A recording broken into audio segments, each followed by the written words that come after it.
There will be 8 by-elections also. ഒരു മാസത്തിന്റെ ദൂരമില്ല, 15 ഗുജറാത്ത്, കർണാടക, 24 ദിവസത്തിന്റെ മാത്രം ദൂരം നിയമസഭാ തെരഞ്ഞെടുപ്പിലേക്ക്. മെയ് 4-ാം തീയതി വോട്ടെണ്ണൽ. ഏതാണ്ട് ഒരു മാസത്തോളം കാത്തിരിക്കണം വോട്ടെണ്ണലിലേക്ക്. ഏപ്രിൽ 9-ാം തീയതി കേരളത്തിൽ തെരഞ്ഞെടുപ്പ് നടക്കുകയാണ്. കുറച്ച് സർപ്രൈസിംഗ് ആണത്. ഏപ്രിൽ 9-ാം തീയതി കേരളത്തിൽ വോട്ടെടുപ്പ് എന്നുള്ളത്. വോട്ടെണ്ണലിന് മെയ് 4-ാം തീയതി വരെ കാത്തിരിക്കണം. തെരഞ്ഞെടുപ്പ് കമ്മീഷന്റെ വാർത്താ സമ്മേളനം തുടരുകയാണ്. ജ്ഞാനേഷ് കുമാറിന്റെ വാർത്താ സമ്മേളനം തുടരുകയാണ്. കേരളത്തിൽ ഏപ്രിൽ 9-നാണ് തെരഞ്ഞെടുപ്പ്. വളരെ വളരെ വളരെ അടുത്തെത്തിയിരിക്കുന്നു. Thank you. തെരഞ്ഞെടുപ്പ് കമ്മീഷന്റെ വാർത്താ സമ്മേളനം ഷെഡ്യൂളോടുകൂടി കംപ്ലീറ്റ് ആവുകയാണ്. ഏപ്രിൽ 9-ാം തീയതി വോട്ടെടുപ്പ് എന്ന ഏറ്റവും പ്രധാനപ്പെട്ട വാർത്ത. ബാക്കിയെല്ലാം ഈ നിമിഷം അപ്രസക്തമാണ്. ഏപ്രിൽ 9, മെയ് 4 ഈ 2 തീയതികളാണ് ഇപ്പോൾ പ്രധാനം.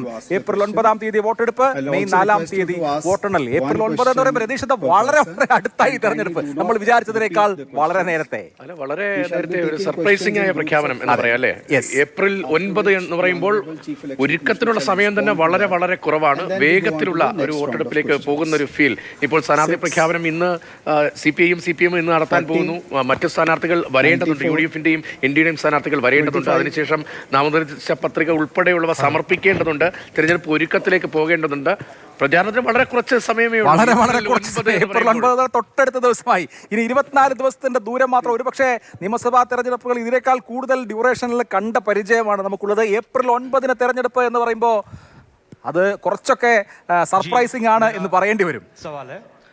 മെയ് 4-നാണ് വോട്ടെണ്ണൽ. നേരത്തെ നമ്മൾ പ്രതീക്ഷിച്ചിരുന്നത് ഏപ്രിൽ അവസാന വാരം അല്ലെങ്കിൽ 3-ാമത്തെ വാരം വോട്ടെടുപ്പ് ഉണ്ടാകുമെന്നതാണ്. വലിയ ദൂരം. ഇപ്പോൾ കേരളത്തിലെ കക്ഷികളൊക്കെ നേരത്തെ ആവശ്യപ്പെട്ടതുപോലെ വോട്ടെടുപ്പും വോട്ടെണ്ണലും തമ്മിൽ ഒരുപാട് ദിവസത്തെ വലിയ ഗ്യാപ്പ്, ഒരു മാസത്തെ ഗ്യാപ്പ് ഉണ്ടാകില്ല എന്നാണ് പ്രതീക്ഷിക്കുന്നത്. പക്ഷേ ഇപ്പോൾ ഏപ്രിൽ 9-ന് വോട്ടെടുപ്പ്, മെയ് 4-ന് വോട്ടെണ്ണൽ എന്ന് പറയുമ്പോൾ ഒരു മാസം ദൂരമുണ്ട്. അതെ, ഇതൊക്കെ പ്രധാനപ്പെട്ട തീയതികൾ നോക്കിയാൽ 23/3/2026 last date of making nominations.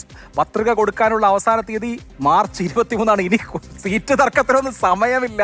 ഒരുപാട് ആലോചനയ്ക്ക് സമയമില്ല. ഒരാഴ്ച കൂടി കഴിയട്ടെ, 2 ആഴ്ച കൂടി കഴിയട്ടെ എന്ന് പറയാൻ കഴിയില്ല. 23-ാം തീയതിയാണ് തെരഞ്ഞെടുപ്പിന് നാമനിർദ്ദേശ പത്രിക കൊടുക്കേണ്ട അവസാന തീയതി.